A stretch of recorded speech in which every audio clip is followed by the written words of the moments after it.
excelsis Deo.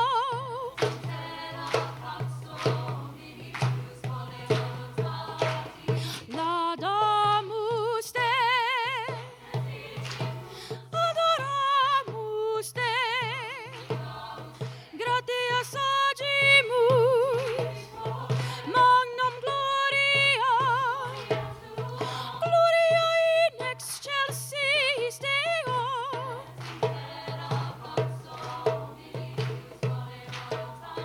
Domine Deus, Domine Deus,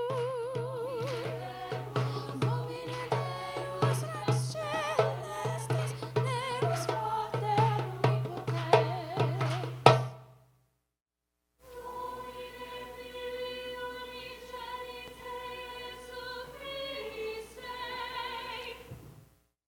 Domine Deus, Domine Deus, Domine Deus, agnus Dei, filius Patris, qui tollis peccata mundis,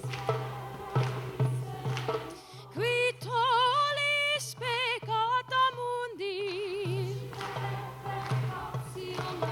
qui sedes ad exteram Patris, qui sedes ad exteram Patris,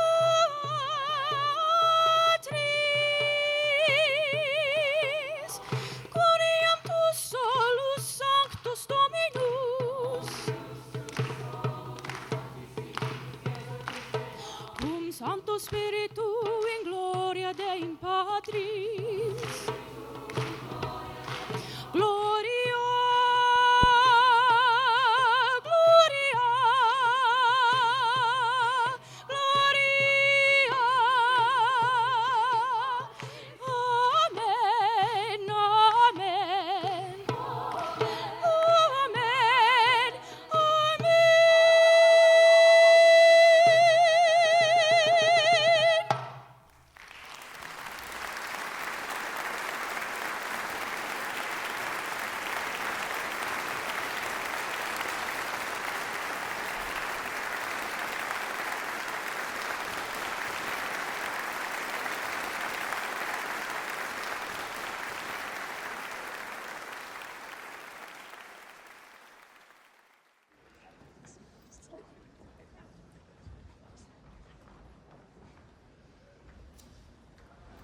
Let us center ourselves. Let's pray. Holy One, known by many names and beyond all names, we give thanks for Matthew P. vandenBerg and this inauguration this day as the 17th president of Ohio Wesleyan University. We are grateful for his journey that has led him to this pivotal time, and all who have walked with him along the way. As we traverse the many challenges of enrollment, pricing, discount pressures, fostering a welcome community for all, the value of liberal arts education, the obsolescence of facilities, and authentic community engagement,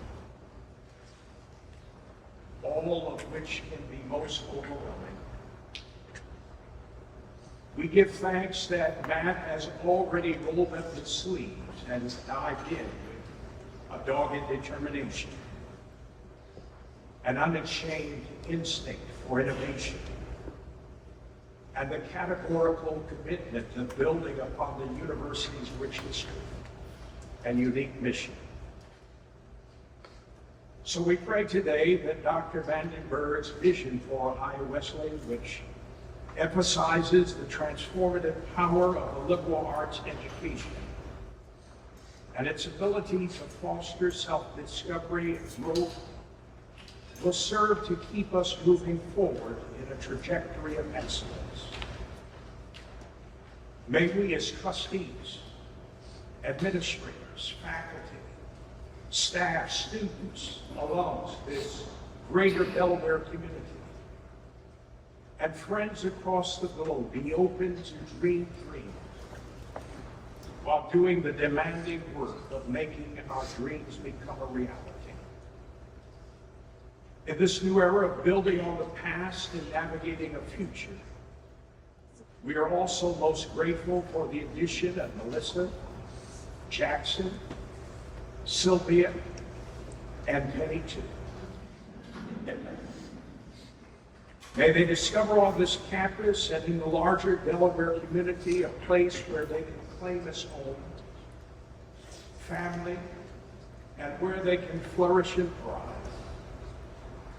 Now, as we honor our past and embrace the possibilities of tomorrow, may your light give President vandenBerg and all of us the wisdom, shalom, salam, shanti, and peace to journey on with confidence and courage. This we pray. May it be so. Thank you, Myron, for the inspirational invocation as we begin a significant ceremony in the history of Ohio Wesleyan University. President and Mrs. vandenBerg, trustees, students, alumni, faculty, staff, and friends of OWU, welcome to the inauguration ceremony of Dr. Matthew P. vandenBerg as the 17th president of Ohio Wesleyan University.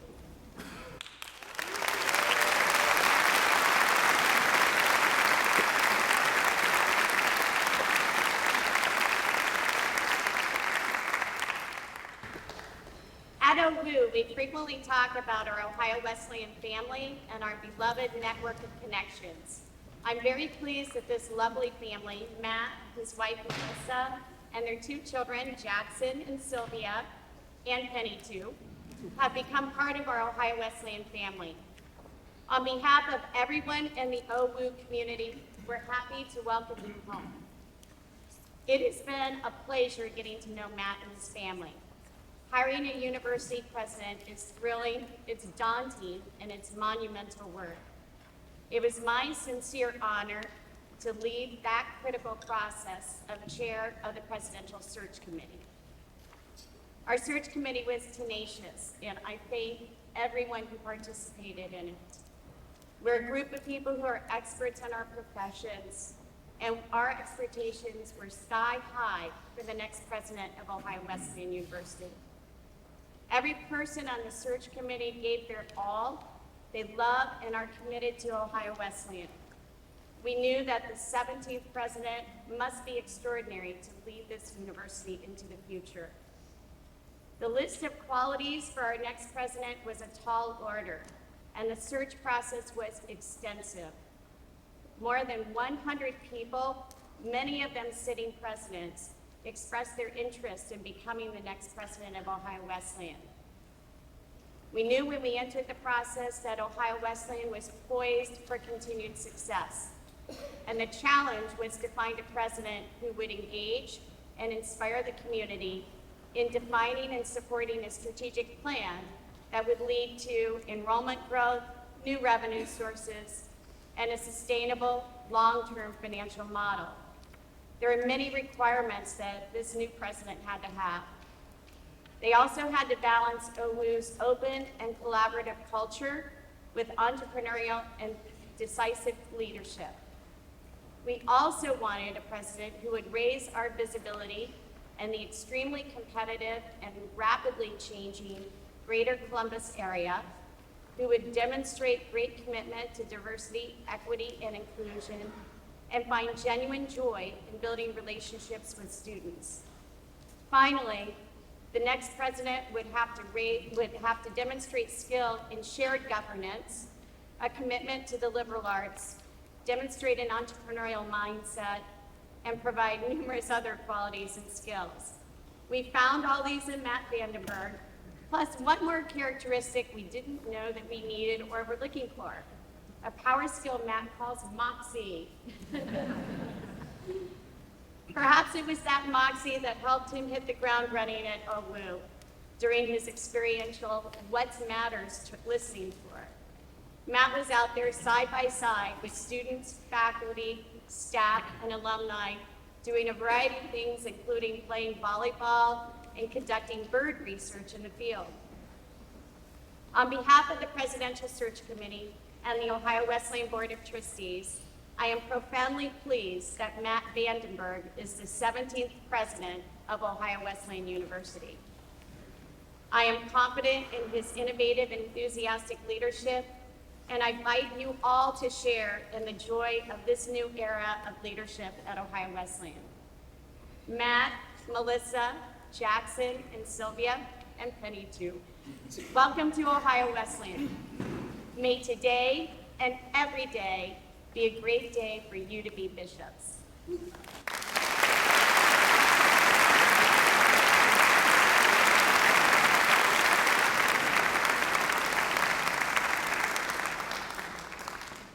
It's not the critic who counts, nor the man or woman who points out how the strong person stumbles, or where the doer of deeds could have done them better. The credit belongs to the person who is actually in the arena. So begins Theodore Roosevelt's famous Man in the Arena speech. And so begins the next step in Ohio Wesleyan's history as we welcome the 17th president, Matt vandenBerg. Did you know that on this stage, in this very room, Teddy Roosevelt spoke 124 years ago? According to OWU student newspaper, and I quote, "During the wait for Roosevelt to arrive, enthusiasm ran high. The Minette girls led a spicy yell. The college boys and high school chaps all joined in with the assistance of a fife and drum handled by a couple of warm-blooded veterans of 61. That's 1861 for our students, as in the Civil War. The excitement was palpable then, and the excitement is palpable now. Having worked with Matt this past year, one of the things I admire about him most is his excitement and eagerness to step into the arena for the betterment of Ohio Wesleyan faculty, students, and staff, for Delaware County, for Ohio, and even for the nation. Matt has the courage to risk, the courage to be bold. And that courage and boldness is born out of a spirit of creativity, collaboration, and care. Matt is the man in the arena. Remember, it is not the critic who counts. Rather, as Roosevelt reminds us, the credit belongs to the person whose face is marred by dust and sweat and blood, who dedicates themselves to a noble cause, knowing the triumph of achievement and the risk of failure, all while daring greatly. This is how I see Matt. This is how I see Ohio Wesleyan. The arena is all of ours. And the arena for higher education has never been more challenging. So as we welcome a new president for a new time in our history, let us be in the arena together. Let's be courageous in times of challenge and opportunity. And so on behalf of my colleagues, I want to welcome President Matt vandenBerg to Ohio Wesleyan, where we dare greatly together.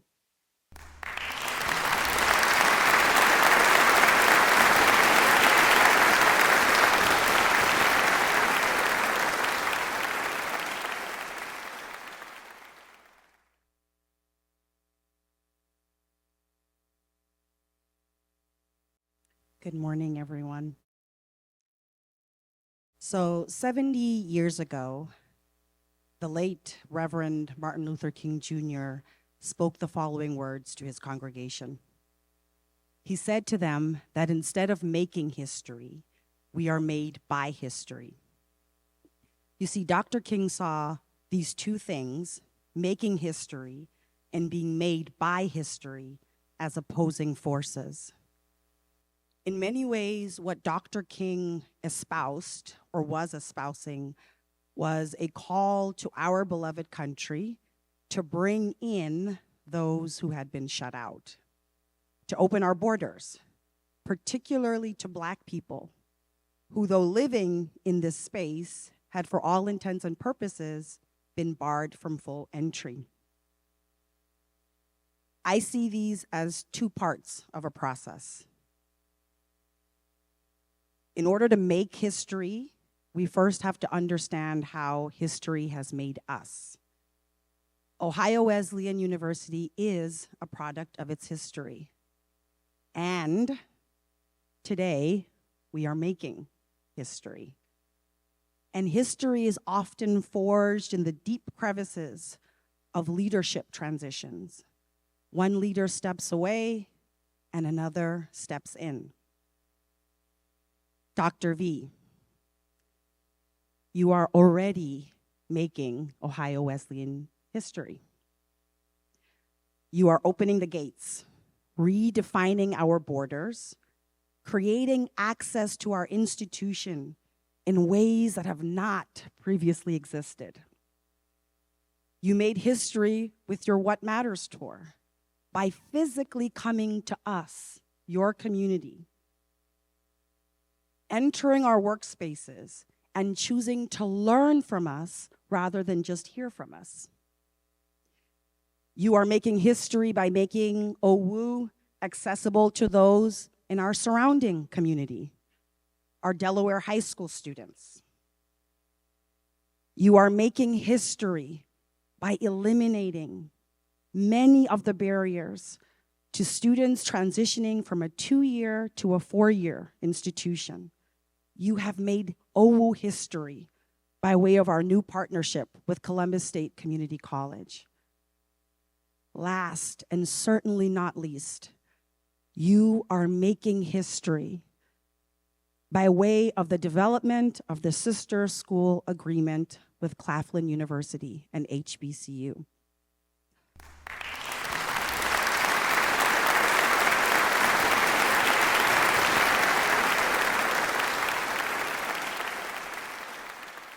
So I'm a church girl, and so I believe in the realm of the spirit, that when there is a shift in the natural, you will oftentimes feel a shift in the realm of the spirit. You know when things are shifting and changing. You sense it inside of you. Today, we are making history. Congratulations and thank you, Dr. V.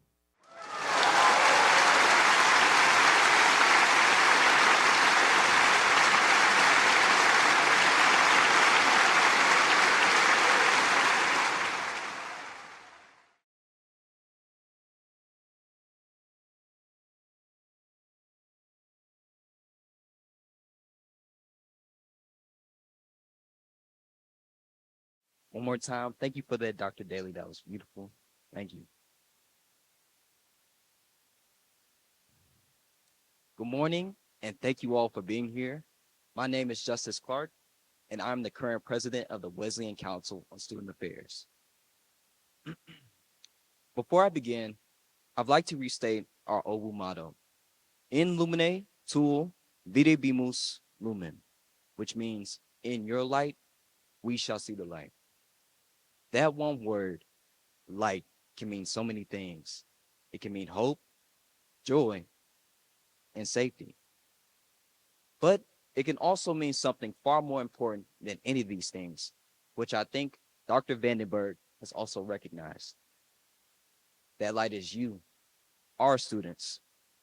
Each and every one of you is the light. And not only is your light bright, but your light is illuminating, special, and unique. Dr. vandenBerg has numerous qualities that make him qualified to lead our institution. But you know what? What I think matters more than any of these qualifications is that he's able to see the light, and not only to see this light, but to take this light and find a way to amplify and share it so that the world can see the amazing light we have at our university. A good leader is not always perfect or may have all the answers, but if that leader can listen, recognize, and admire the beauty and talent of those who surround them, and find the best ways to maximize these talents, then I would say that's a pretty good leader.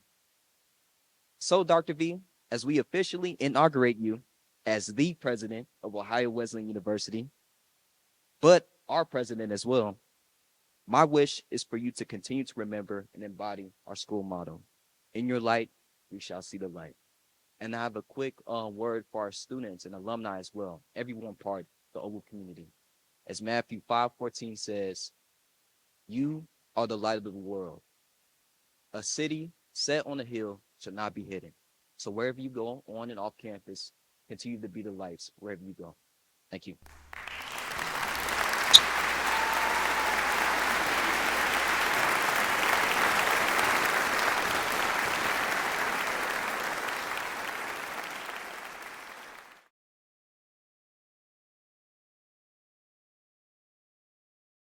Good morning, Mr. President. I want to thank the esteemed faculty, friends, and distinguished guests who came here today to witness the beginning of a new chapter for Ohio Wesleyan University. I'm Georgi Bediashvili, the current Vice President of WCSA, and I'm thrilled to represent our student body as we inaugurate Matt vandenBerg as Ohio Wesleyan University's 17th President. Over the last 10 months, Justice and I have had the privilege of working closely with Dr. V on behalf of the student body and our student government. It has been an inspiring journey witnessing President vandenBerg's unwavering dedication to enhancing the student experience. His active listening and genuine commitment to the future of our university are qualities that truly set him apart. Dr. V is not just a leader, but a friend and mentor to our student body. He's always ready to go the extra mile, whether it's joining students at the gym, attending sports practices, or participating in student organization meetings to understand our needs. His accessibility and approachability are testaments to his commitment to our community. President vandenBerg is also the new king of social media. We have all seen his eye-catching videos and Instagram posts that showcase the things that make our university stand out. And also, now we know what might happen if we step on the Ohio Wesleyan seal in front of the University Hall. As a reminder, I would not recommend trying it. But most importantly, President vandenBerg understands that we live in an ever-changing world and that the needs of our institution and student body are also constantly evolving. He knows how to lead in this world with his determination and strong will to make the future of our institution bright. And I assure you, the future of Ohio Wesleyan is indeed very bright and full of new opportunities. The new chapter in Ohio Wesleyan's history begins today, right now, right here, as we inaugurate Dr. Matt vandenBerg as our 17th president, leading us into the future of new possibilities. And as always, it's a great day to be a bishop. Thank you.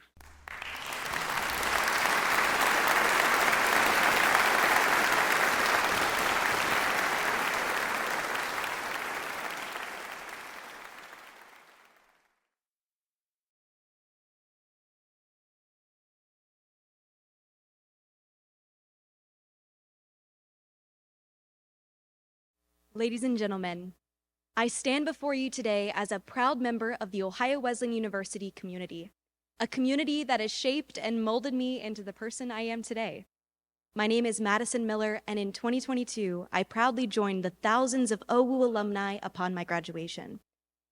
First and foremost, I want to express my deepest gratitude to the dedicated alumni volunteers who tirelessly work on the leadership teams of both the Board of Trustees and the Alumni Board. Your efforts in bridging the network of alumni with our beloved campus do not go unnoticed. Today marks the dawn of a new era for Ohio Wesleyan under the visionary leadership of Dr. Matt vandenBerg. I cannot contain my excitement for what lies ahead. Dr. V has already captured our admiration with his infectious enthusiasm, whether he's stunting with the cheer team, joining students for a sledding adventure, or even challenging me to a tricycle race. What truly impresses me about Dr. V's leadership style is his seamless transition from fun and games, or in my case, a mini bike race, to engaging in profound discussions about the future of higher education and our alma mater. Despite being new to our community, Dr. V effortlessly incorporates his own life experiences and educational insights into his decision-making process. But what sets him apart is his unwavering commitment to listening to the voices of those he serves and represents. There's a saying that resonates deeply with me.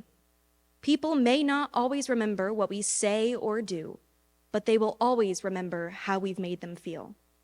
And Dr. V, you've already made us feel loved, heard, and valued. You've created a sense of belonging for both current students and alumni alike, ensuring that OWU remains a cherished home for all. So, on behalf of the entire alumni community, I extend a warm welcome to Dr. Matt vandenBerg. Welcome to the Bishop's family, where your leadership and passion will undoubtedly propel us to greater heights. Thank you.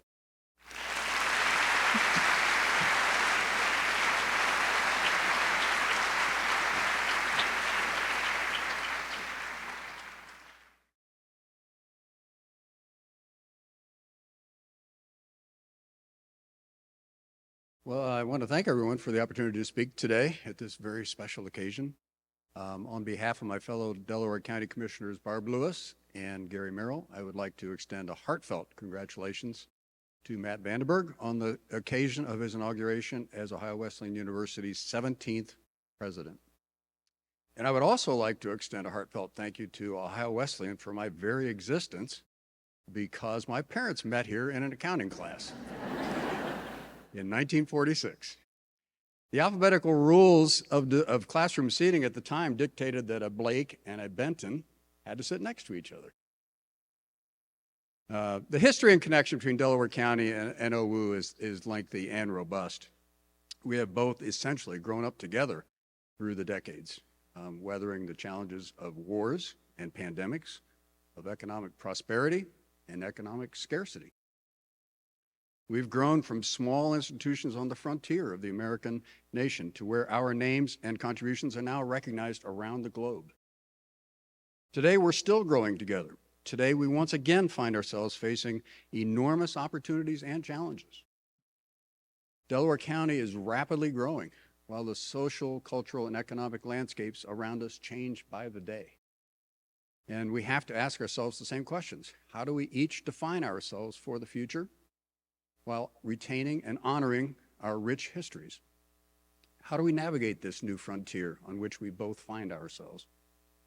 I know that Matt gets this. He's tasked with leading a great institution. He knows that he and all the great faculty, staff, alumni, and students of Ohio Wesleyan need to be clear-eyed, creative, and collaborative about the future. I also know that he understands the value of the partnerships that have made both our institutions successful and resilient. We have already had the pleasure of introducing Matt to one of the great traditions of Delaware County, the Little Brown Jug Harness Horse Race, last fall. And we have also collaborated on numerous projects through the years, like preserving the Strand Theater and creating the Delaware Entrepreneurial Center. And we are continuing to partner on construction projects for the future. So once again, on this great day for Ohio Wesleyan University and for Delaware County, I say congratulations, and I also say, Matt, let's keep growing together.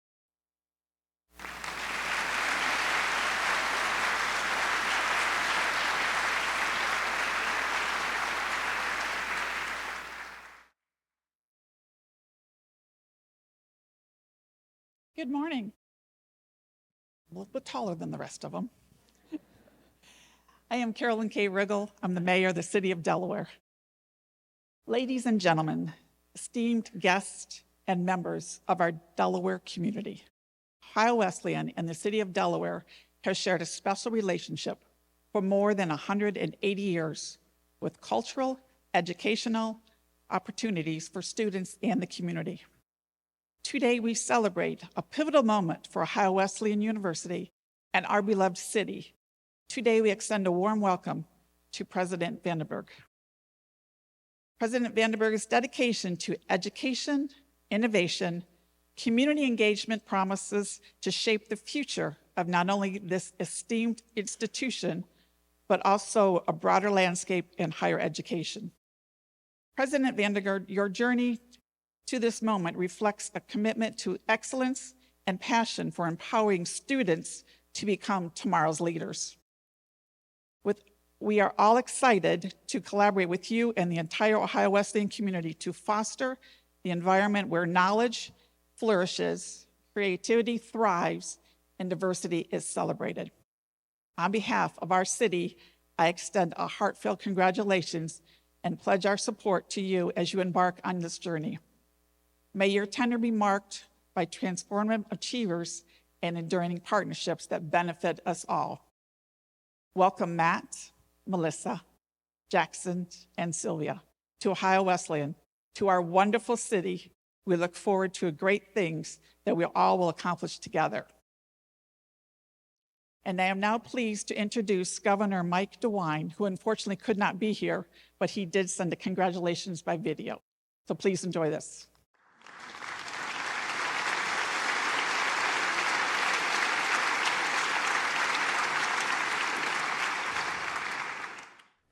Dr. vandenBerg, congratulations. You've been honored with a great responsibility, leading the tremendous students, faculty, and staff at Ohio Wesleyan. It's a respected university with a rich history and high standards.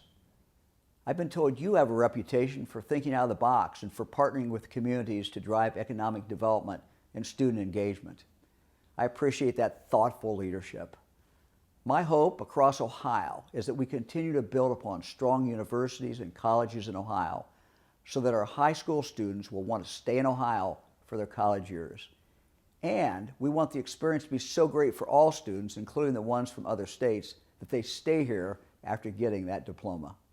Thanks for your part in strengthening Ohio.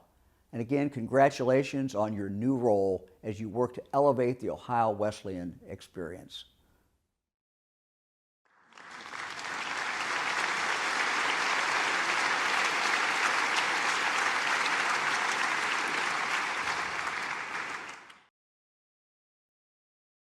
Good morning. Today is a historic day for the Ohio Wesleyan University.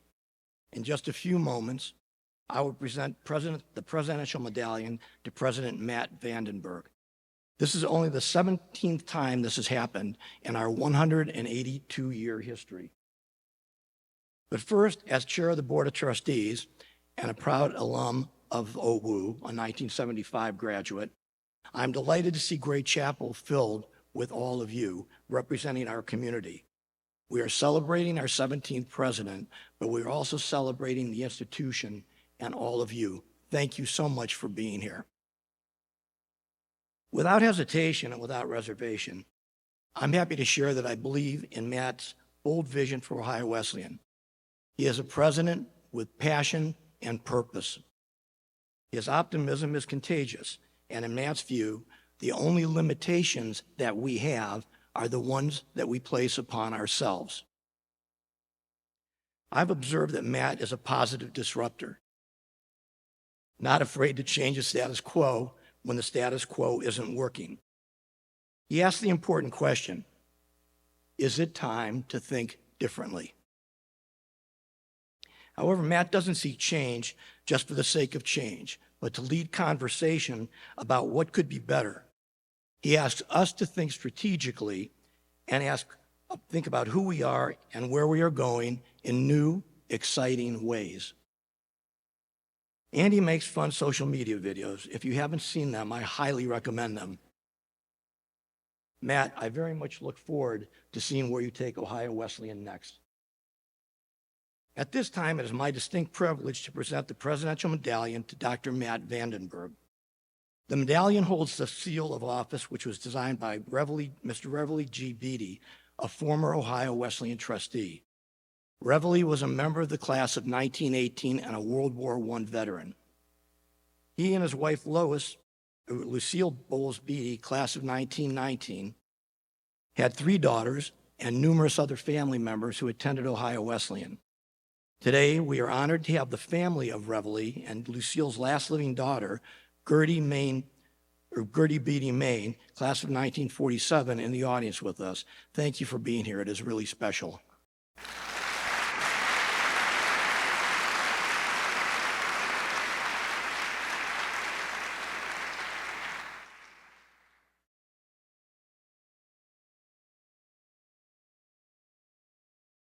I am humbled to present this treasured part of Ohio Wesleyan's history to our 17th president.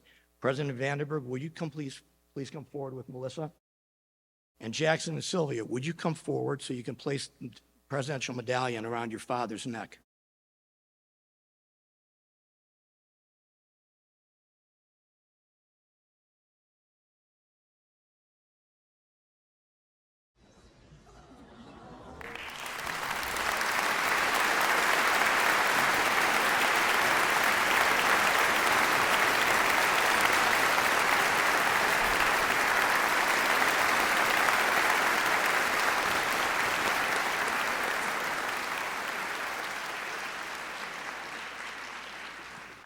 Dr. vandenBerg, on behalf of the Ohio Wesleyan Board of Trustees and by the power invested in me as board chair, I hereby entrust to you the medallion of the institution, seal and symbol of the presidency and the office of the president, and confirm you as the 17th president of Ohio Wesleyan University.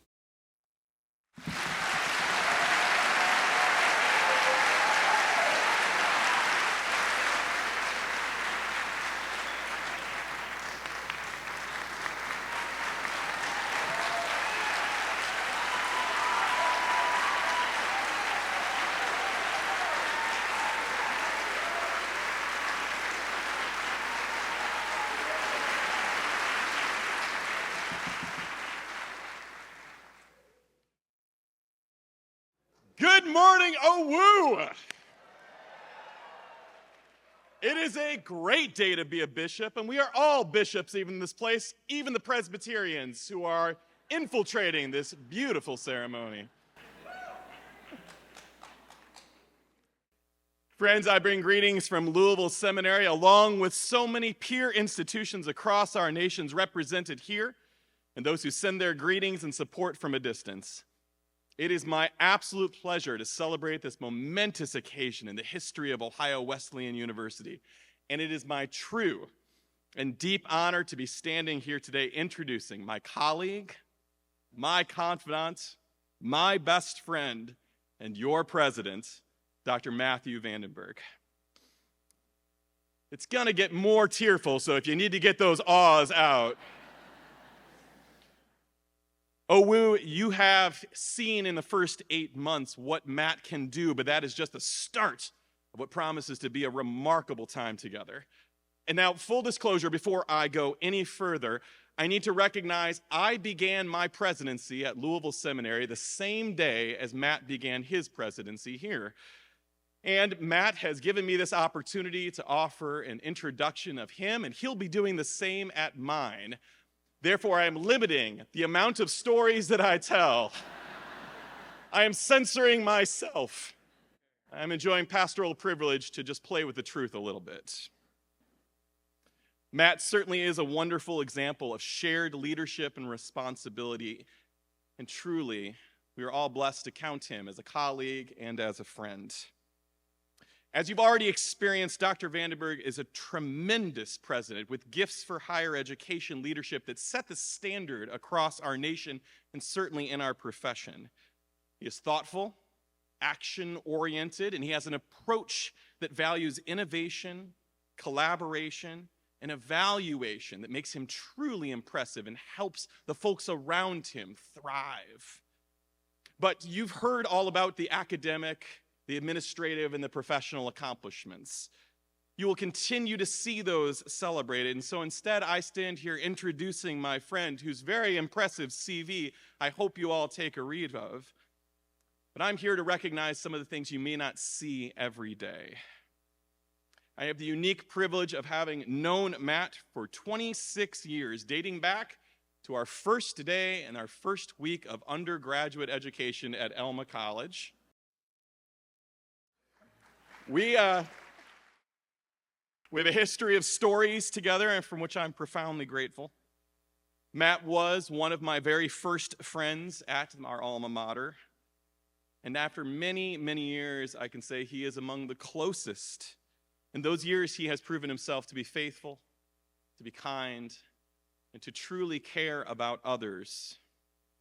My wife, Rachel, our children, Denali and Bryce, are honored to be here celebrating with you, Melissa, Jackson, and Sylvia, Donna. Melissa and the kids are extraordinary. Not only are they included in the ceremony, but they make Matt better. They are the reason that Matt is grounded, and they are the reason that Matt has a why for the institution that is based in his personal life, his first vocation as a husband and as a father, as a son-in-law, and as a friend. Donna, thank you for welcoming me into your family years ago. I know Rick's presence, Matt's father, and his legacy continues here today. It continues to make an extraordinary impact on Matt, and he would be awfully proud of you. Matt is the first person I call for advice, for support, and for hope. He's honest, he's faithful, and reliable in his presence. And I have to admit, Louisville is not that far from Delaware. And so we got together a little bit ago in the winter, and I thought, well, this is a chance just to relax and see my friend again, talk about the challenges of a presidency. What Matt did was book a room in a hotel with a dry erase board for us to talk through strategy. Not an exaggeration. Today is important. April 19th marks something. Today matters. But I am also going to recognize that in my life with Matt, today is exceptionally important because 23 years ago today, we loaded up my beat-up S10 pickup truck and drove 4,500 miles together from Michigan to Alaska. I have spent more time alone with Matt than maybe Melissa. The conversations then about his hopes and his sense of call, about who he felt he was supposed to be, that has continued. It is spiritual, it is meaningful, it is hopeful, and it is about community. Matt was driven then by me in an S10 pickup truck and continues to be driven today. You are in for a treat, folks. Matt, thank you for being there in my life. Thank you for standing up in my wedding. Thank you for being the first non-family member to hold my daughter when she was born. Thank you for allowing me to be there for your wedding and to officiate that, to baptize children, to cry with you, to laugh with you, and to be standing here today. Folks, Matt vandenBerg is extraordinary. Ohio Wesleyan University is extraordinary, and together you will do remarkable things. It is my pleasure to introduce my dear friend and your 17th president, Matthew vandenBerg.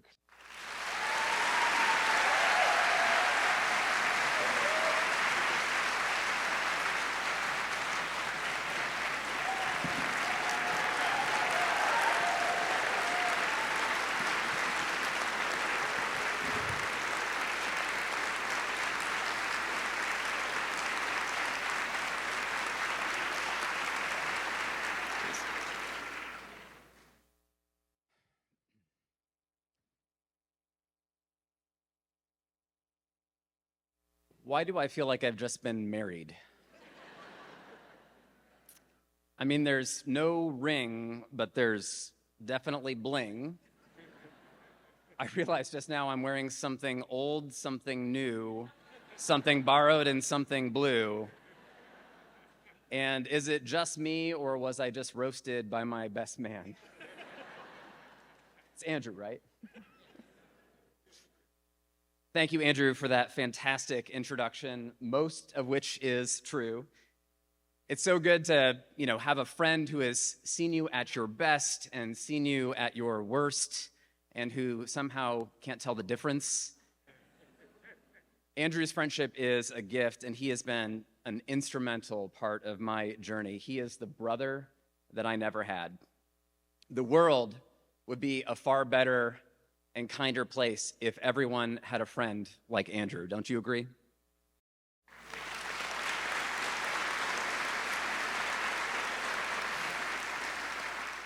This entire week leading up to today has been a beautiful and momentous celebration of Ohio Wesleyan University. I'm so very grateful for all the hard work and the dedication of this entire campus. And I especially want to thank the members of our Presidential Inauguration Committee. Their names are listed in your programs, and our valued colleague, the phenomenal Katie Webster, led us from start to finish.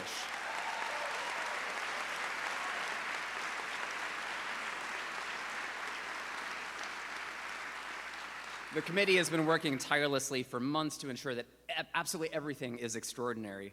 And I wonder if you could please join me in a round of applause for both Katie and the entire committee.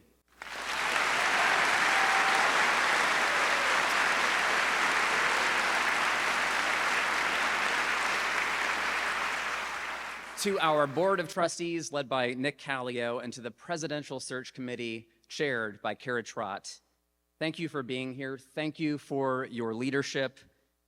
And thank you for your belief and trust in me. I am forever grateful for and humbled by your call to serve as president of Ohio Wesleyan University. I'd also like to welcome past board members and leaders, as well as a past president who's with us. Welcome to our 14th president, Dr. Tom Cordes, and to his spouse and past board member, Lisa Cordes. Where are you?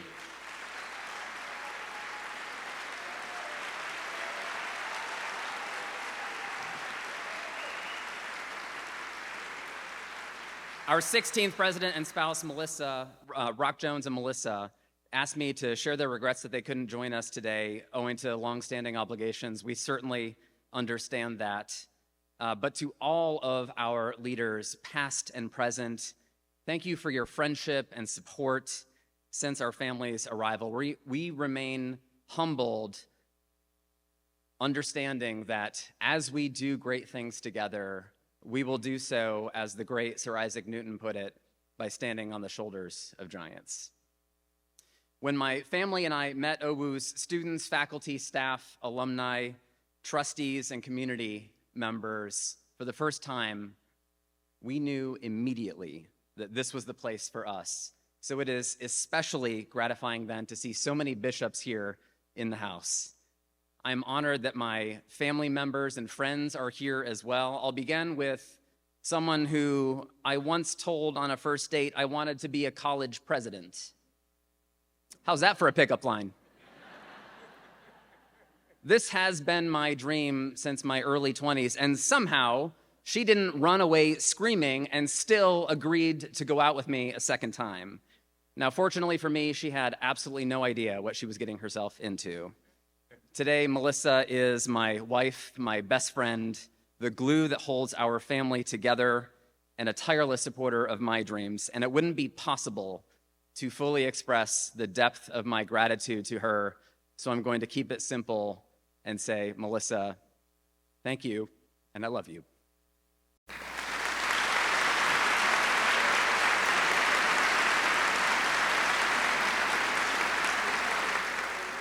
Our 2 points of pride and joy are here: our son Jackson, who is 11, and our daughter Sylvia, who's almost 8. We're incredibly proud of the people that they are. Jackson and Sylvia, thank you for all that you mean to Mommy and me.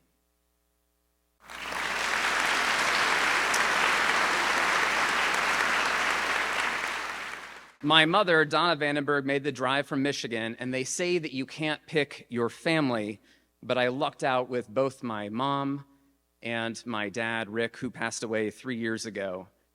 Given the option, I would choose both parents again and again.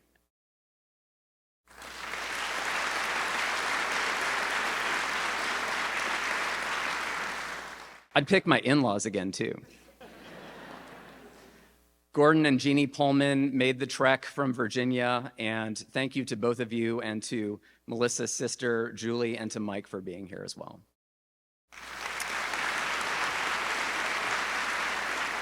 I am astounded by the number of colleagues and classmates and friends who have joined us from all different stages of my career, which include Alma College, Albion College, the University of Pennsylvania Dream Team, CCS Fundraising, Indiana University, Capitol Hill, and more. It means so much to me that all of you are here. Throughout my life, you nurtured me, guided me. You inspired me and questioned and challenged me. You elevated my expectations. When I failed, you offered understanding. When I needed encouragement, you offered it in abundance. And you each showed me what excellence looks like through the lens of your own unique gifts. You are all the reason that I stand here. You made me who I am.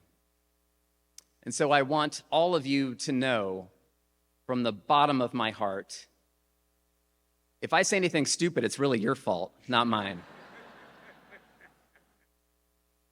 It's fitting that we gather here in Gray Chapel. Ohio Wesleyan University's campus brims with cultural and historic significance. 10 of our buildings appear on the National Register of Historic Places. Our facilities and people played a role in supporting the civil rights movement and the Underground Railroad. But it's no exaggeration to say that Gray Chapel is one of the most iconic gathering places in the entire state of Ohio. It was in this very room that some of our nation's most powerful change agents helped to shape American sentiments at pivotal junctures. Towering figures like Teddy Roosevelt, Eleanor Roosevelt, Margaret Mead, some of you remember John Lewis, William McKinley, Gerald Ford, Wilma Rudolph, and so many more.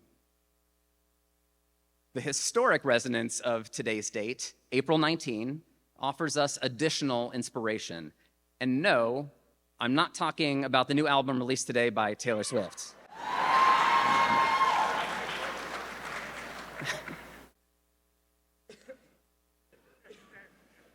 We'll pause for Taylor Swift.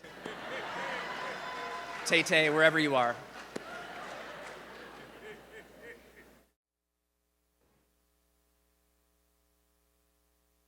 Exactly 249 years ago, today, in the early morning, a 41-year-old silversmith had already hastily mounted his horse and raced off into the mist. Shrouded in darkness and chilled to the bone, he sped through a labyrinth of muddy streets on the northern outskirts of Boston. His mission? To warn his neighbors of an imminent attack. The British were coming, and their intentions were clear: to extinguish the spirit of rebellion smoldering in the hearts of the colonists. Aided by a pair of lanterns at the Old North Church and other riders, Paul Revere alerted the militia to the impending attack. The British would soon detain Revere and John Hancock and Sam Adams and others, but not before they had successfully mobilized the countryside. April 19 brought us that legendary midnight ride. April 19 witnessed the shot heard round the world. On April 19, the battles of Lexington and Concord ignited the American Revolution. Of course, historical events are often rife with misconceptions, and as our distinguished history colleague Barbara Turgeon would point out, Paul Revere's ride features one such myth. As it turns out, he did not, as it's commonly reported, repeat the phrase, "The British are coming." Why, you might ask? Because that simply wouldn't have made sense. In those days, the colonists still saw themselves as Englishmen, So for someone to warn them that the British are coming would be like warning someone in Ohio that the gray clouds are coming. It's like, okay, we know. And why are you shouting? What Paul Revere actually called out as he catalyzed the rebellion was this: the regulars are coming. The regulars. The regulars was a reference to the formal red coat wearing troops, as opposed to their own local citizen soldiers. So for our nation's founders, the enemy was the regulars. Nearly 2.5 centuries later, here we are today on April 19. Today, much of higher education finds itself at odds with a very different type of regulars. Not one of military form, nor one that wears a red coat. The regulars we face now aren't even human. While a bit of a nebulous concept, the modern-day regulars we face today are still dangerous. The regulars of today come in the form of a general malaise, a defensive posture, and a stasis that's consumed our industry slowly, yet steadily, through decades and decades of mounting pressures. The regulars are a scarcity mindset born from years of cutbacks, pullbacks, and setbacks. The regulars of today are a reluctance to adapt and a form of muscular atrophy that comes from doing the same things repeatedly and expecting a different result. To say these are difficult times for higher education is an understatement of epic proportions. You might say that goes double for small, private, residential liberal arts institutions. We're buried under an ever-growing pile of concerns, from soaring inflation and price sensitivity to questions about the value of a degree, declining enrollments, political rancor, brinkmanship, and calcified financial models holding it all up. We're mired in a national retention and graduation crisis, and students need more and better help than we sometimes have to offer. Take, for example, America's growing mental health epidemic and our industry's collective response. We're taking a squirt gun to a forest fire. Meanwhile, a dramatic erosion of empathy and a widespread reluctance to engage in constructive dialogue plagues the entire nation, and it has not spared higher education. As a society, we are deeply polarized. We increasingly identify with our own political and cultural tribes only. We find ourselves far less willing to engage with those who hold different views. We too often blame each other for our problems, when instead we should find common ground, leverage our diversity as a strength, and rally in unity towards solutions.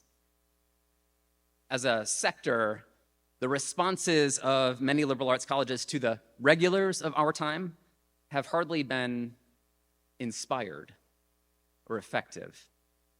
Far too many institutions have fallen into the trap of unhealthy coping mechanisms, like cutting our budgets to the bone and hoping to save our way out of repeated crises.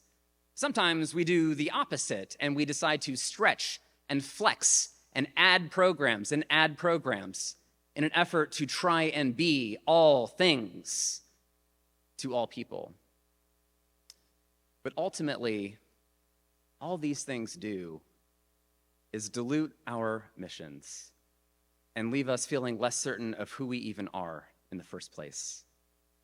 Paradoxically, we yearn for recognition. We decry how we're everybody's best kept secret, and we lament how people would love us if they only got to know us. And not coincidentally, we all use the same cliches to try and recruit students. Things like, come here because we have small class sizes, faculty who really care, experiential learning, Isn't our campus beautiful? Everyone who has been on a college tour recently knows that they all sound the same. You know, regular. So how should we engage the regulars of our time? What is the path to real rebellion? How will Paul Revere know where to find us? Thankfully, we don't have to look very far at all for answers. For all you bishops in the house, let me tell you something you already know. OWU is astonishingly gifted at helping 18 to 22-year-olds to find their way, to answer the all-important self-discovery questions during the most formative stages of their lives, the questions that test assumptions and surface the truth. What am I good at? What gets me out of bed in the morning? What is my role in making a better society?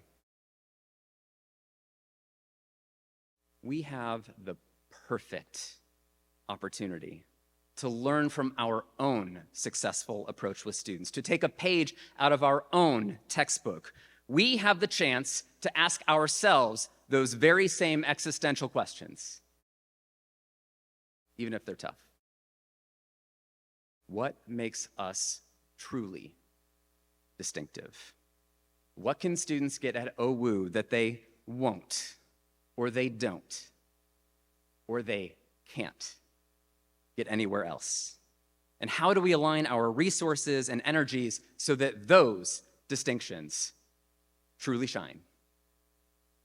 In other words, at Ohio Wesleyan University, what's in the water? What's in the water?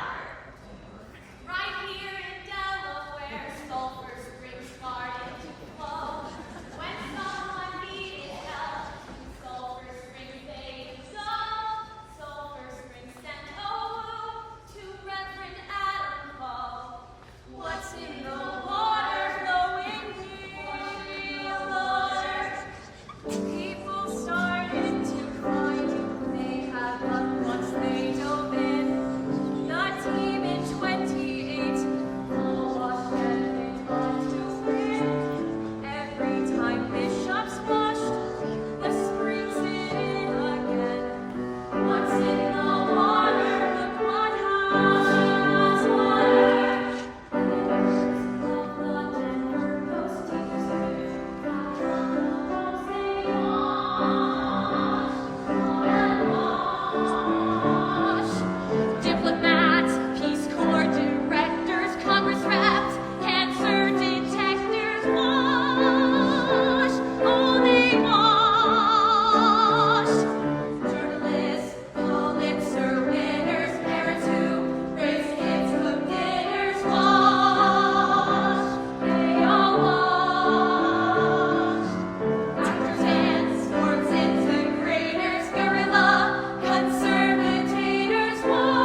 That's the liberal arts at work right there. That was an original collaboration by Drs. Lucy Kuski, Brian Granger, and Jason Heister, with help from Will Kopp, and of course, performed by our amazing students. How about a round of applause for them?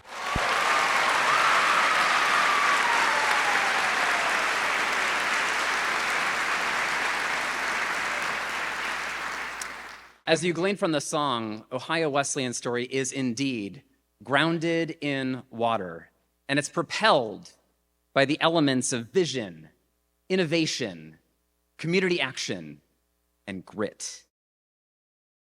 Long before the arrival of settlers, this land belonged to herds of roaming buffalo and to Native American tribes like the Mingo, the Shawnee, and the Lenape, who referred to the sulfur spring as medicine waters.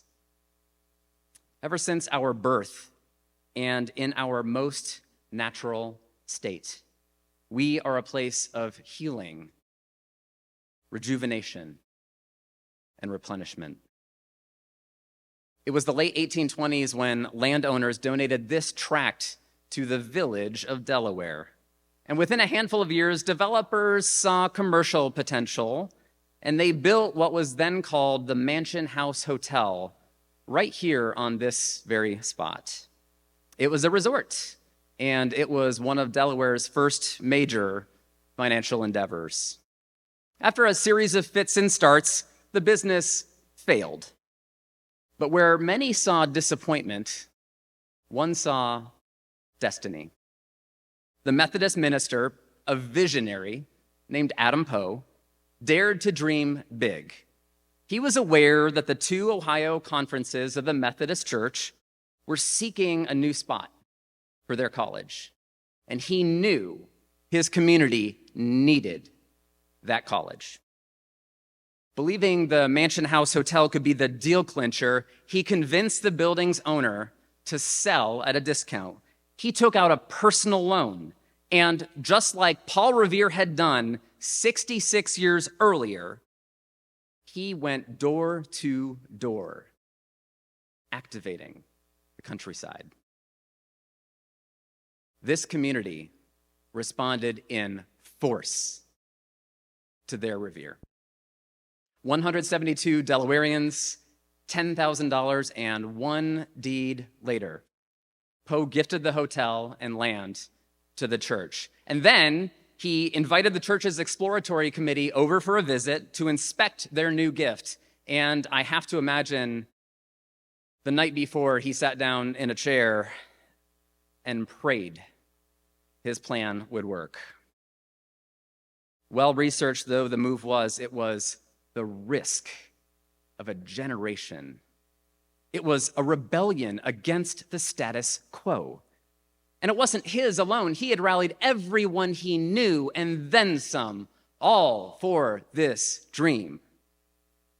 Imagine, if you would then, the joy and the sheer relief Adam Poe experienced when Dr. Charles Eliot, the future namesake of the Mansion House Hotel, shook his hand and looked him in the eye and said, "Dude, let's totally do this." I might be paraphrasing. Adam Poe and this community crafted a magnificent vision. They created a pathway and they surmounted the obstacles. Working in unity, they willed their way to the future of their dreams. So when all these years later, we stare down the regulars of our time and we ask ourselves the existential questions, that story is what's in our heads. That is in our hearts. That is what's in our water. Don't just take it from this newcomer. Take it from OWU graduate Branch Rickey, who broke baseball's color barrier when he signed Jackie Robinson to play for the Brooklyn Dodgers. Take it from Willa Player, another OWU grad and civil rights activist who was the first Black woman selected as president of an accredited four-year college.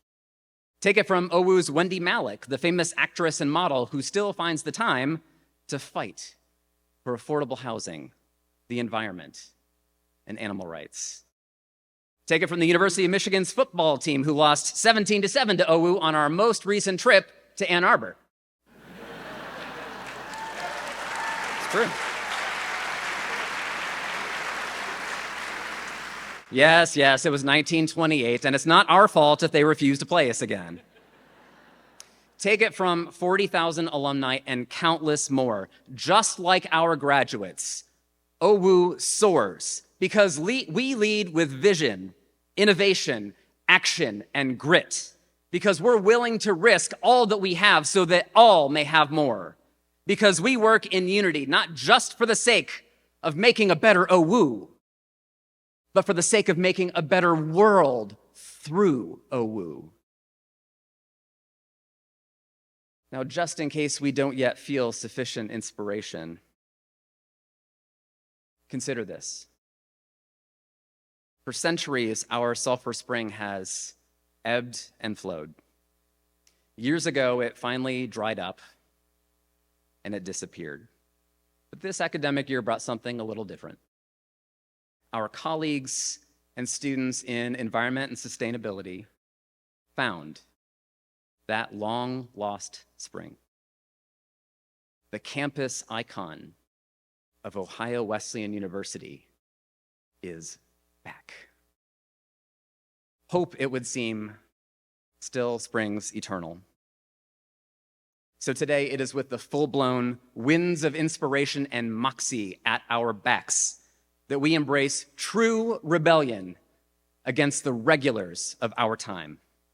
We rebel against the forces that tend to divide institutions, pitting faculty against administrators, colleges against communities, and students against each other. We rebel for offering understanding, sharing grace, and building unity. We rebel against the myth that the liberal arts are irrelevant and against the false dichotomy between the liberal arts and workforce development. We rebel for a fresh, dynamic, and innovative delivery of the liberal arts, a model that is needed now more than ever. We rebel against the scarcity mindset and political controversies that fuel fear, that cloud vision, and that distract us from our greatest purposes. We rebel for taking measured risks, for expanding educational access, and for strengthening our culture of belonging. And as we lean in to our rebellion on this day, let's not just remember history.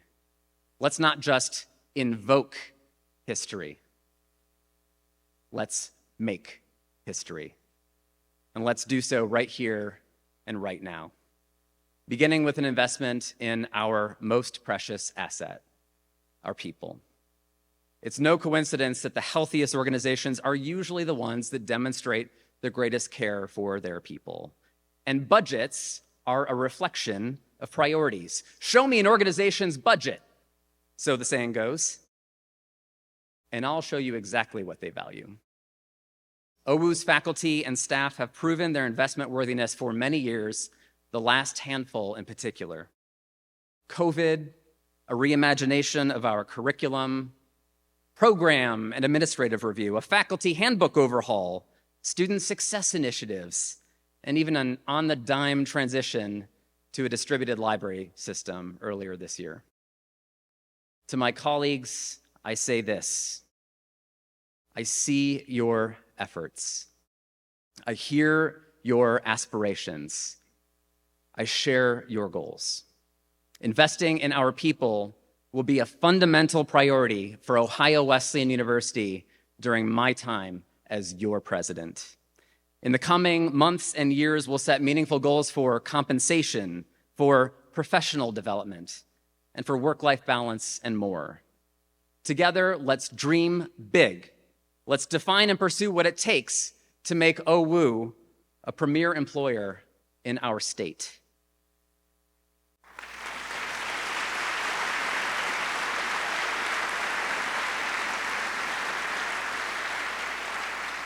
After consulting with the board, our cabinet, and our faculty and staff leaders, I'm pleased to share 2 small steps in the right direction, both focused on retaining and rewarding talented individuals who show drive and deliver performance.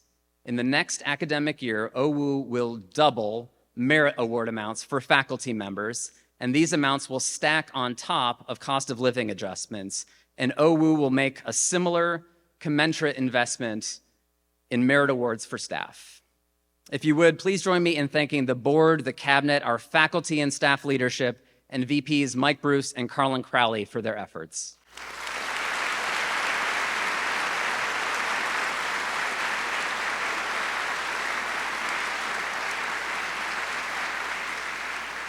We recognize the need to support faculty as they help to cement our status as a model university for teaching excellence, hands-on learning, holistic advising, and student success. Our faculty deserve the best available resources and tools to develop new pedagogies, explore curricular innovation, leverage AI and other emerging technologies, and navigate evolving classroom dynamics. For years, Ohio Wesleyan has been the only institution among the Ohio Five without a full-time, dedicated professional leading our efforts in that work. That status is now officially obsolete. This morning, thanks to the vision of our provost, Dr. Carlin Crowley, and thanks to the requests of many faculty members, we are proud to announce the launch of OWU's Center for Teaching, Learning, and Innovation and the creation of an endowed director to lead our efforts.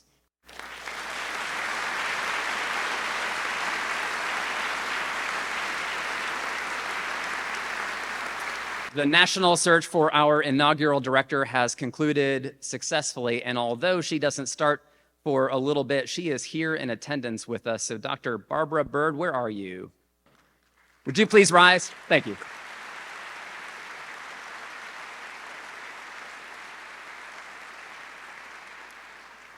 This December, the industry publication Inside Higher Ed featured the tremendous student success story unfolding at OWU. In just 2 years, we've seen a 6% rise in first to second year retention. Retention for second years is now 84%, and for third years, it's 94%. Now, if the increasing media attention and the calls that I get from presidents around the country are any indication, OWU is developing a national reputation for its pioneering all-hands-on-deck work in student success. And this is increasingly the case with our first-generation college students, a population for whom retention is up 10% in the last 2 years. And that is a testament to Doctors Paul Dean, Dwayne Todd, Brad Pulsini, Pokang Daly, along with Doug Coyle, Jason Timpson, and many, many more. It's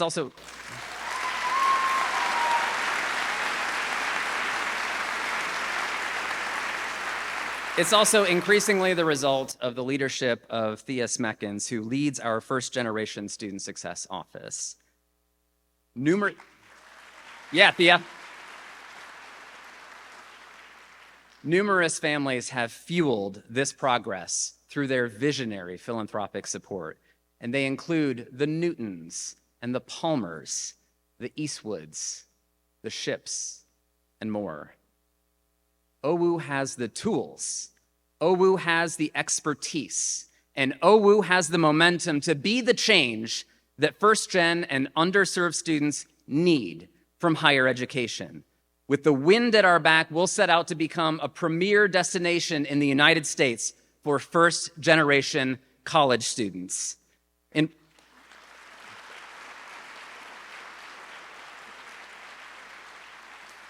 In recent months, OWU has received 2 extremely significant investments that further catalyze that work. We're so grateful to 1973 graduate Shirley Payton Bernstein for her gift of $1 million and 1992 graduate Catherine Grissom for her commitment of $2 million.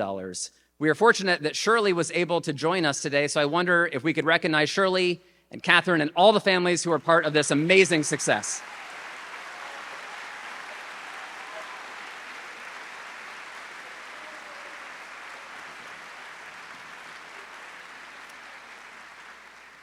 College is far more than classroom and instruction time. Done well, it's a transformative experience. And so it's with great intentionality that we ask students to live on campus for all 4 years. And a great deal of learning happens outside of the classroom. And that time outside of class needs to be connected and fun. During my listening tour, I learned how grateful our students are for the many events and programs and concerts that OWU hosts. And at the same time, I heard very clearly from students that our existing campus facilities are not sufficient for building community and having fun. We're taking that problem head on. On Monday, we dedicated our newly transformed lobby in the Hamwill Campus Center, and thanks to the generosity and hard work of many, one of the most popular student hangouts on campus has become a modernized, comfortable place of belonging for all. Please join me in thanking Don Chisebe, Dwayne Todd, Sarah Stuntz, the Student Engagement and Success Team, the President's Circle, and the Advancement Office for this transformation.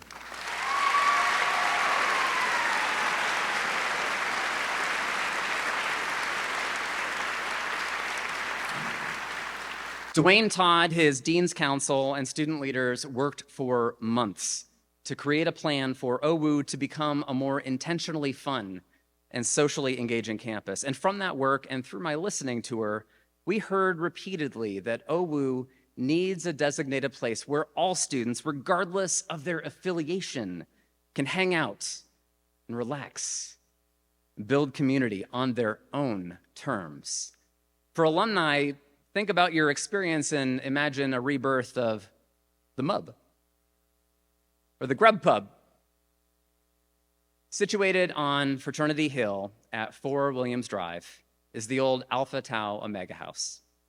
It served a number of purposes, and recently it's been empty. The Dean's Council, student advisors, and our architect imagine an impressive renovation.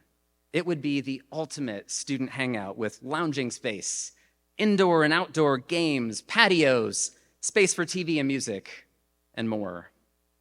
And for students of age, a safe and responsible place to enjoy a beverage.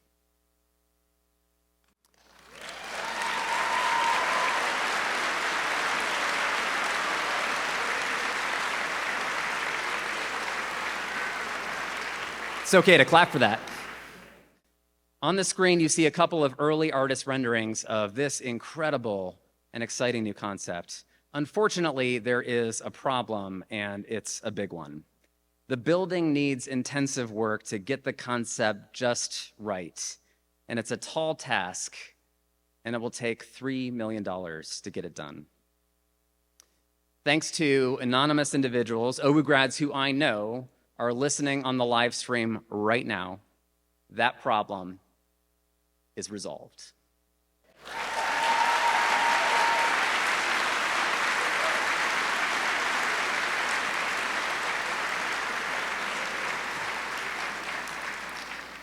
You guessed it.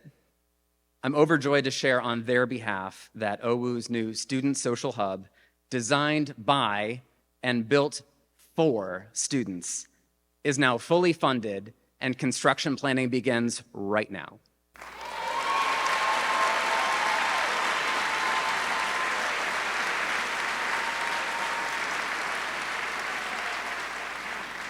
The Delaware Entrepreneurial Center, or DEC for short, is a first-in-kind liberal arts business incubator. It's the first such partnership in the entire United States between a city and a county and an educational institution. Founded in 2018, it helps budding entrepreneurs to connect to talented OWU students who help them in various ways. And since its inception, the DEC has graduated 11 companies, added 45 new full-time jobs to the local tax base, and attracted $3.7 million in investments. And it makes sense for this work to happen right here in Delaware, a community known for innovation, and a community known for transforming a failed hotel business into Ohio Wesleyan University. It also makes sense to keep charging ahead, because that is exactly what entrepreneurs do. in the months and years ahead will cement our role as a hub for innovation and a home base for founders, not only for Delaware, but for our region, for Columbus, for the state, and for the entire country. On Tuesday of this week, we announced a bold business plan competition open to entrepreneurs of all ages, all across the world. With a pool of up to $250,000, I'm pleased to share that the deck is now home to the largest business plan competition in the entire state of Ohio.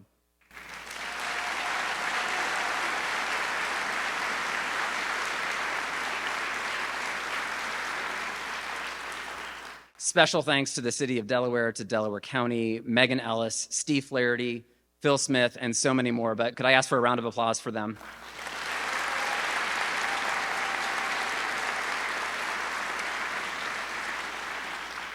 When institutions with complementary abilities and resources toss aside their competitive instincts and they instead collaborate, barriers break and lives change.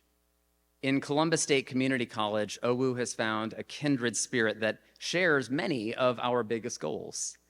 Yesterday on the Delaware campus of Columbus State, and after months and months of work by our teams, President Dave Harrison and I signed a landmark agreement, a 3-part partnership that we hope will establish a new paradigm for how our types of institutions work together. Part 1. Thanks to our new 2+2 preferred pathway, qualified Columbus State graduates can now enroll at OWU in junior status in their major with a clear path to graduation for an astonishing 20 majors.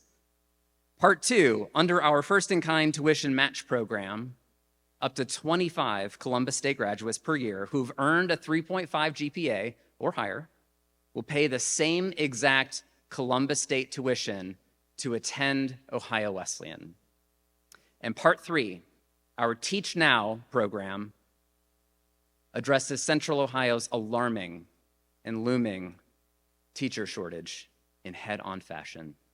Starting this fall, qualified high school students can dual enroll at Columbus State and transfer seamlessly into OWU's education program. And students will graduate from OWU with their bachelor's and teaching license in just 2 years and at a fraction of the cost. Together,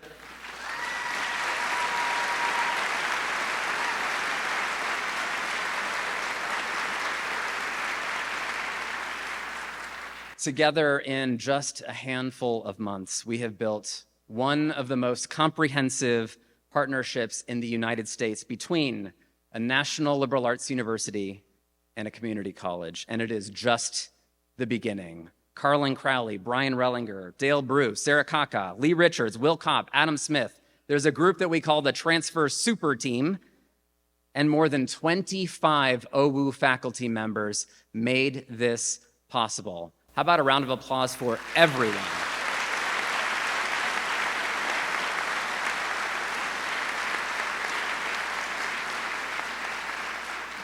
OWU has done significant work in recent years to strengthen our culture of inclusion and belonging. This work is a continual journey. It is not a destination. There's always room to improve. And one priority for us is to enhance our racial diversity among our students and our faculty and our staff and our executive leaders. Doing so is not going to happen overnight, but rather through a sustained, disciplined effort.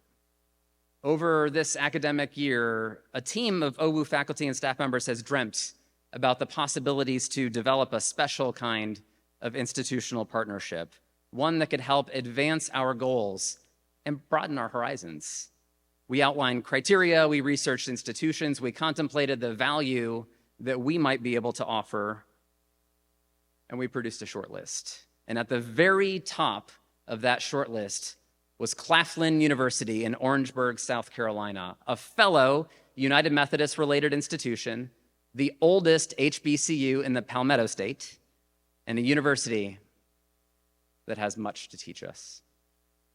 When I first spoke with President Dwan Warmack, the excitement, I think, was mutual, and the partnership ideas seemed to flow naturally.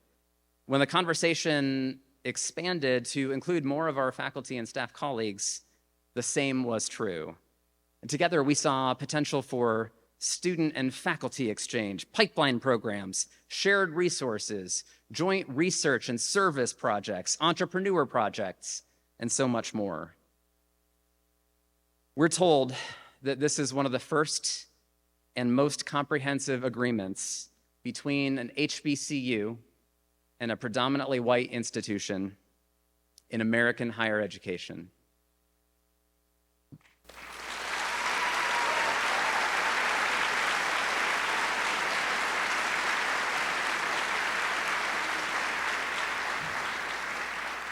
Don Chisebe, Dr. Pokang Daly, the Reverend Dr. Myron McCoy, Jason Timpson, Sally Lieber, and so many more led us from OWU. And President Warmack is here with us today. President Warmack, would you please rise so the entire OWU community can thank you for your partnership?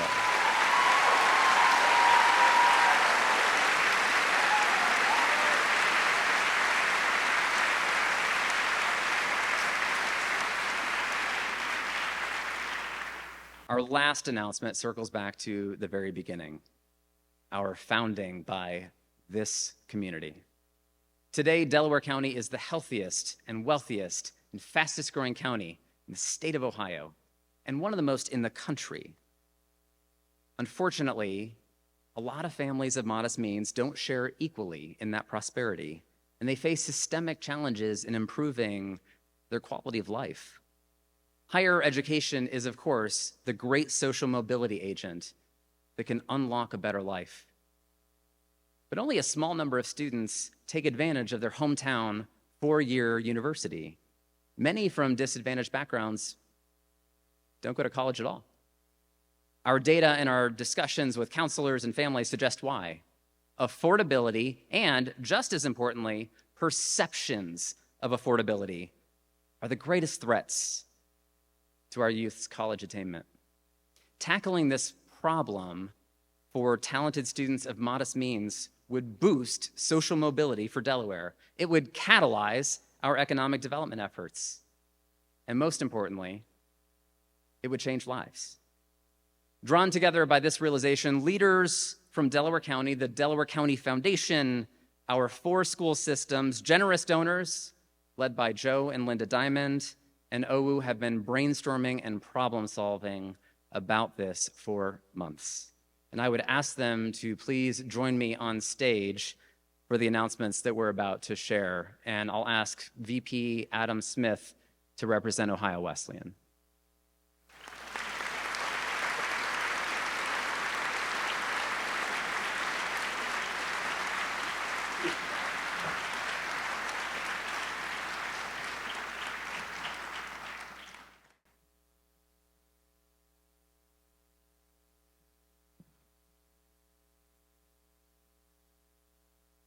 Thanks to the collaborations of these and many other individuals, we actually have 2 special announcements to share with you. First, we have a number of extraordinary students from Delaware County with us today. Would you all please stand and remain standing?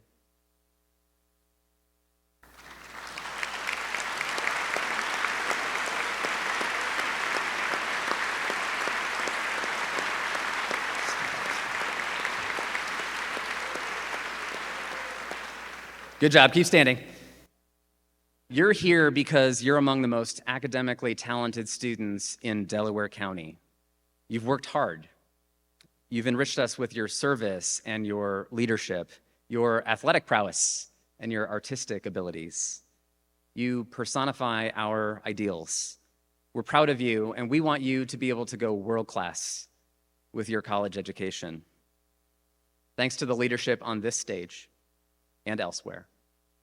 And thanks to the generosity of other benefactors, I'm proud to share that every single one of you is receiving a full tuition scholarship to attend Ohio Wesleyan University.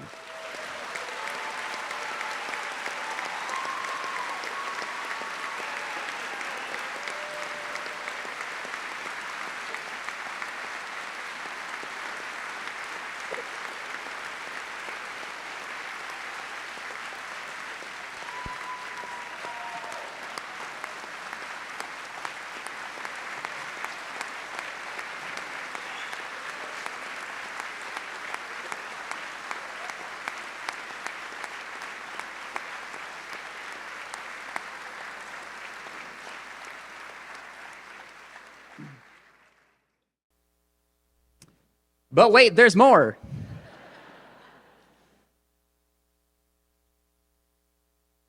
Second, the Delaware community is ready to make one of the more consequential higher education-related announcements since this community built OWU. Starting this fall, every single student who lives or goes to school in Delaware County, who earns a 3.5 GPA or higher, and whose families make a combined $100,000 or less, every student who meets those three criteria can now attend Ohio Wesleyan University absolutely tuition-free.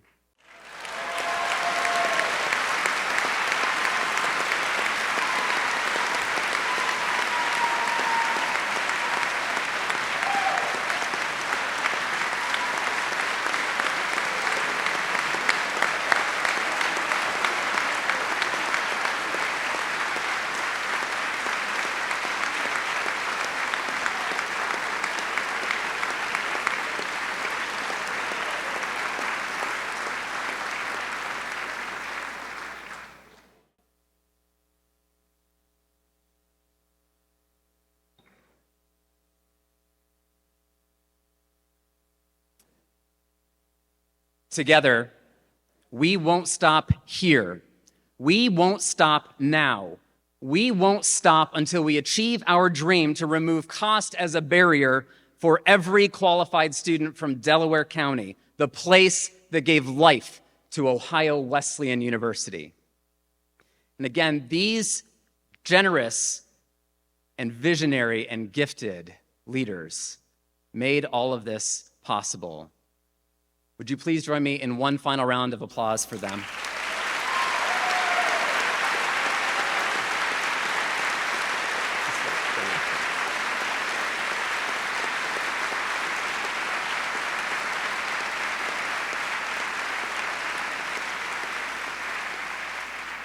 Today is a celebration of who we are, of all we've done, and the momentum we're building. But we don't mistake celebration for victory. This isn't mission accomplished. This is mission launched. This is an Ohio Wesleyan rebellion of kindness, boldness, and innovation. And while we all feel a sense of impatience to arrive immediately at the doorstep of our goals, let's remember that there's beauty in the work, the challenge, the struggle. Shortly after the battles of Lexington and Concord had begun, it's reported that Sam Adams and John Hancock, probably exhausted from the night before, watched the engagement from a safe distance. And in that moment, Adams is said to have turned to Hancock and declared, "It's a fine day." "Very pleasant," Hancock agreed, and he noted the weather. Adams needed to clarify. "What I mean," he said, "is this day is a glorious day for America." It's a captivating sentiment because the Declaration of Independence would have to wait for another 14 months, and total victory in the effort wouldn't come for another 8 arduous years. But in that brief window of time, they must have felt a sense of relief and resolve and rejuvenation after finally drawing a line in the sand and facing their regulars head on. It makes one pause and consider exactly what we mean at OWU when we say, "It's a great day to be a bishop."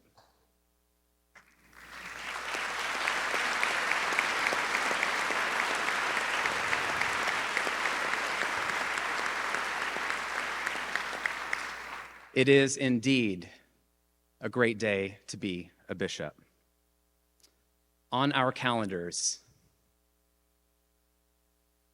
and in our hearts, It's April 19. Our sulfur spring is back, and we know what's in our water. The rebellion is on, and independence calls the name Ohio Wesleyan University.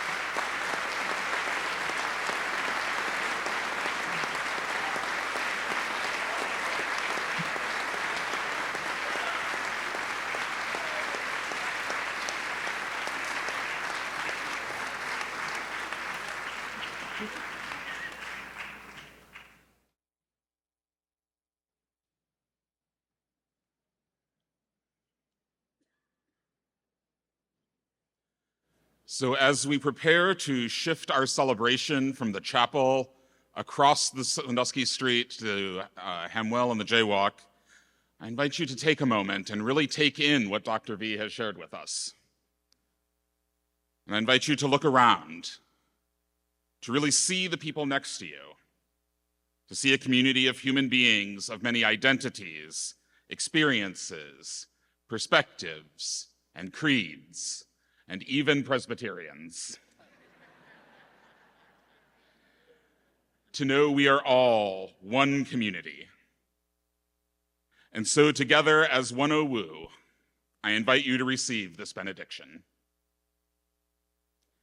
May we be dreamers and doers, students and teachers, and always learners, truth seekers, growth enablers, love bringers.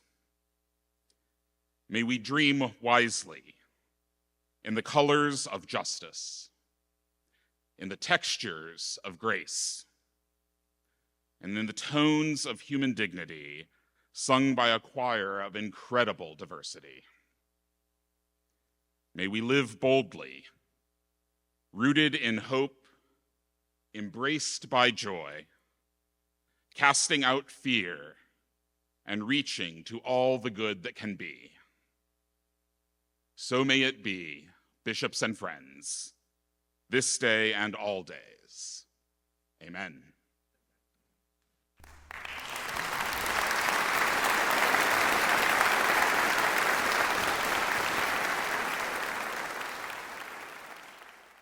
And I now invite you to rise for the singing of the Alma Mater.